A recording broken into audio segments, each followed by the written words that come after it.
Welcome back to The Deep Dive. Today is April 17th, 2025, and this is part 2 of our look at key current affairs really tailored for you, our listeners focused on the UPSC exam. That's right, we're digging into some crucial developments. We'll be pulling out the key insights, connecting the dots across different sectors. And just a note, some of these might be familiar territory, a bit of revision perhaps, which is always useful. Absolutely. The goal is a clear, concise understanding, vital for your preparation. We've got everything from justice system issues to, well, quantum computing and global health. Quite a range. So let's dive in, starting with the India Justice Report. This report, it really lays bare some challenges within our justice institutions, doesn't it? It certainly does. It highlights significant under-resourcing across the board, and that directly hits access to justice for ordinary people. Where do we see that most acutely? We'll take the police force.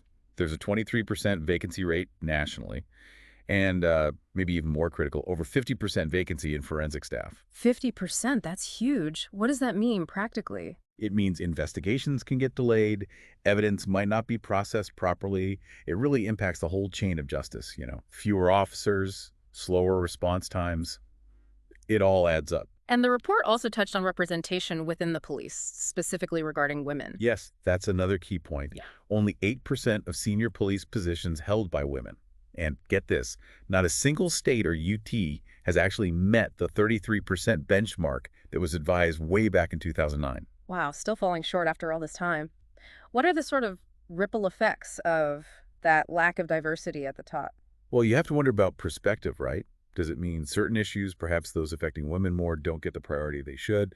It can also affect, trust between the community and the police. Makes sense. Okay, turning to the judiciary itself, the report mentions the judge-to-population ratio. Yeah, it's quite stark. Only 15 judges per 10 lakh people. The Law Commission recommended 50 per 10 lakh back in 1987. 1987. So we're way off that target. The backlog must be immense. Exactly. And again, diversity is an issue here, too. While there's 38% women in the lower judiciary, which is, well, better, it drops to just 14% in the high courts. A big drop. And what about caste representation? Only Karnataka, apparently, meets the quotas for scheduled castes, scheduled tribes, and other backward classes in the judiciary. So that lack of broad representation, how does it potentially shape the delivery of justice? Yeah, you need diverse perspectives to really understand the nuances of different communities' experiences with the law. Precisely. It's about reflecting the society the judiciary serves. Then there are the prisons. What did the report find there? Similar story on staffing a 30% vacancy rate nationally, but combine that with an occupancy rate of 131%. Overcrowded prisons. 131% occupancy, and a lot of those are under trials, right? A staggering 76% are under trials. People waiting for their trial, not yet convicted. 76%. That figure really speaks volumes about delays in the system and, frankly, the rights of detainees. Absolutely. Overcrowding, staff shortages, it raises serious questions about conditions and the very possibility of rehabilitation. The report also mentioned a decline in paralegal volunteers. Yes, a 38% decrease. That's quite concerning because these volunteers are often the first point of contact for legal aid, especially for vulnerable groups. So fewer volunteers likely means less access to basic legal help for those who need it most. It definitely widens the gap. The report suggests incentives for states that improve, like rewarding progress on filling vacancies or improving training. Is that a feasible approach? It could be. Tangible incentives might motivate states, but the design is crucial. You need to ensure it drives real, sustainable change, not just box ticking on metrics. Right. It needs depth. Okay, let's shift gears completely now from the justice system to cutting-edge tech, quantum computing. Yes, a big announcement on World Quantum Day. QPAI launched a 25-qubit superconducting quantum computer. QPAI Indus, I believe. And it's India's first full-stack system from a startup under the National Quantum Mission. That sounds like a pretty big deal. It is. It positions India in a very strategic global technology race. Quantum computers are fundamentally different beasts than classical ones. How so? Can you break down the basics for us? Qubits, superposition. It sounds like science fiction. It does a bit, but think of it like this. Classical computers use bits either a 0 or a 1, like a light switch, on or off.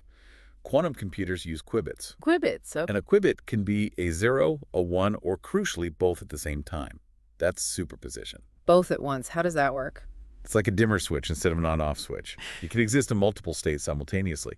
This lets quantum computers explore a vast number of possibilities all at once. Mind-bending. The announcement also mentioned entanglement and interference. Right. Two more quantum magic tricks. Entanglement is like spooky action at a distance. Two qubits can be linked, so measuring one instantly tells you something about the other, no matter how far apart they are. Instant connection. Yeah. Wow. And interference?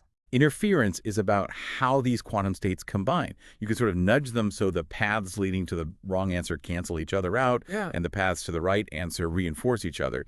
It helps amplify the correct result. Fascinating stuff. So beyond the science, what are the real-world implications for India having this capability now? Huge potential.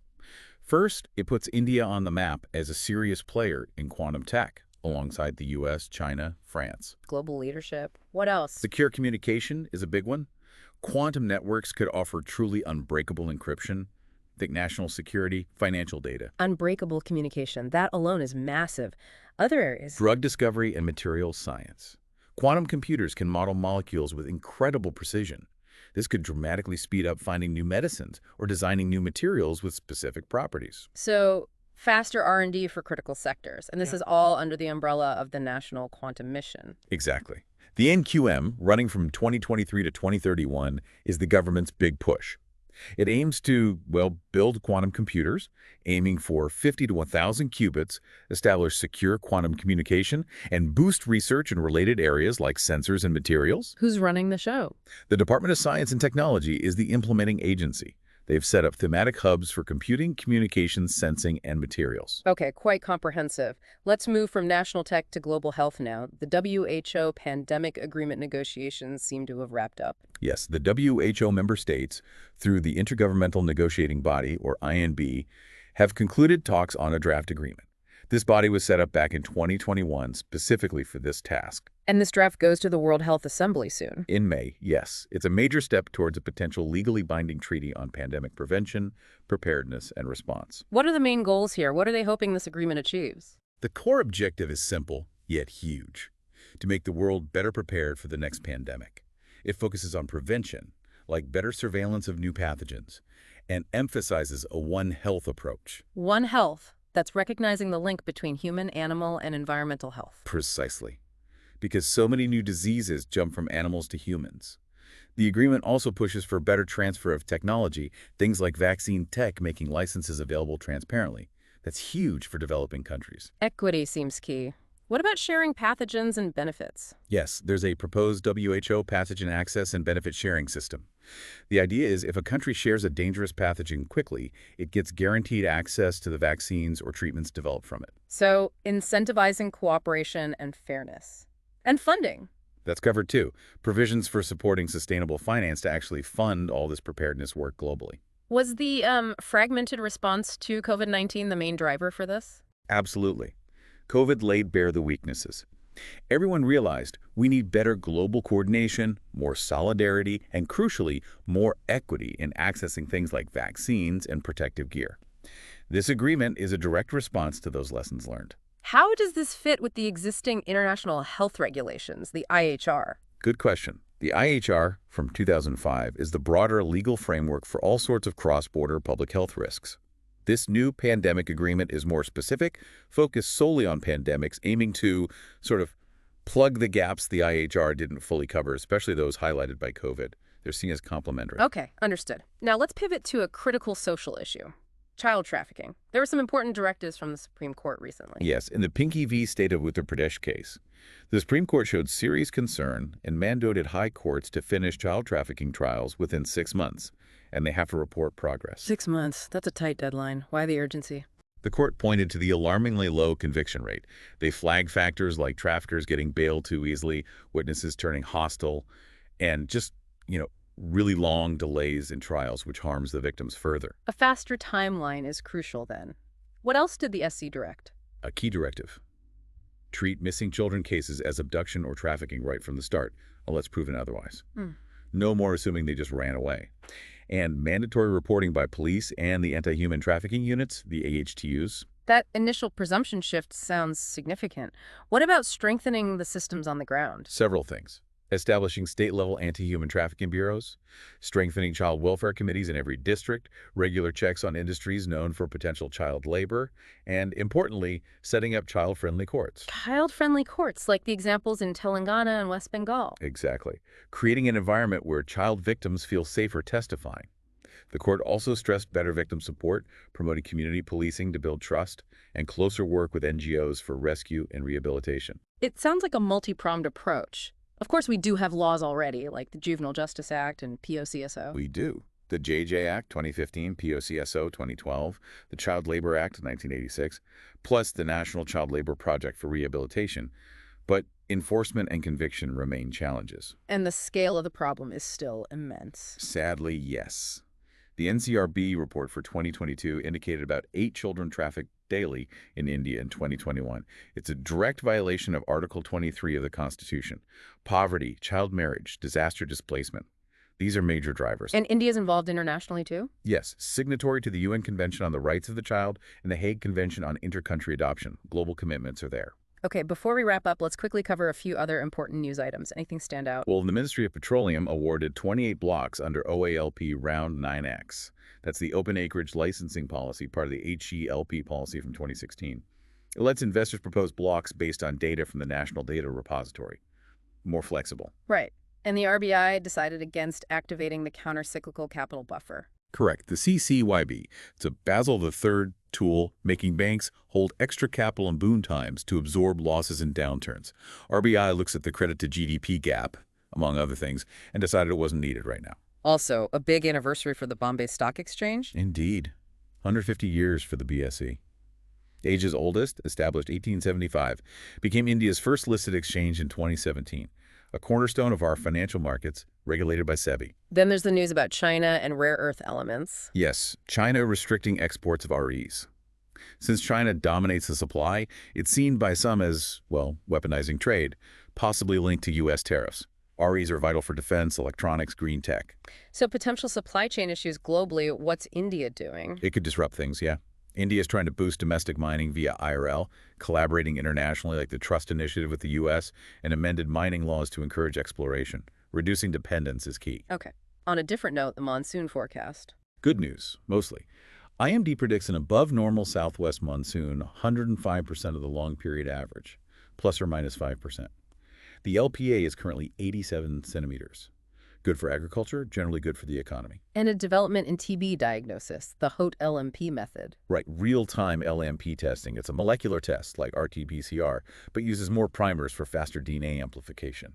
Can give results in maybe 10, 20 minutes. Much quicker diagnosis. Technology marches on. Google's new TPU. Yes, their 7th-gen Tensor Processing Unit, codenamed Ironwood.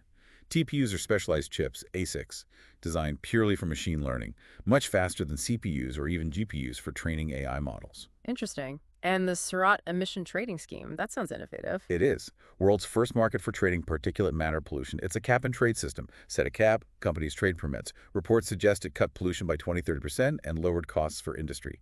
NCDAX eMarkets Limited, ML, runs the platform. Effective and efficient. What about CBI's Operation Chakra V? That's targeting transnational cybercrime. Specifically, digital arrests, where scammers impersonate police to extort money over calls. Follows Operation Chakra 4th, which focused on financial cybercrime. A necessary crackdown. Finally, Exercise Dust-like.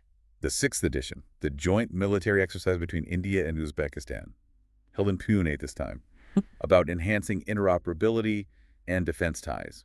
Standard practice. Okay, quite a sweep there. So that wraps up our deep dive for April 17th, 2025, Part 2. We hope this analysis provides a clear, useful perspective for your UPSC preparation. And as we said, hopefully some of it served as a good revision too. You can really see the connections, justice system challenges, tech advancements, global health cooperation, social issues like trafficking, national security. It's all interwoven. Absolutely. We encourage you to really think critically about these developments, maybe explore some areas further based on your own study plan. Definitely keep digging deeper. And here's something to mull over. Considering the strains highlighted in the India Justice Report, alongside India's big leaps in quantum tech and its role in shaping global health rules, how do you see these different strands coming together to shape India's governance and its place in the world going forward? That's a great question to reflect on. How do domestic challenges and global ambitions intersect? Food for thought. For more analyses like this to aid your UPSC journey, please do like and subscribe to The Deep Dive. We'll be back soon with more. Keep up the hard work.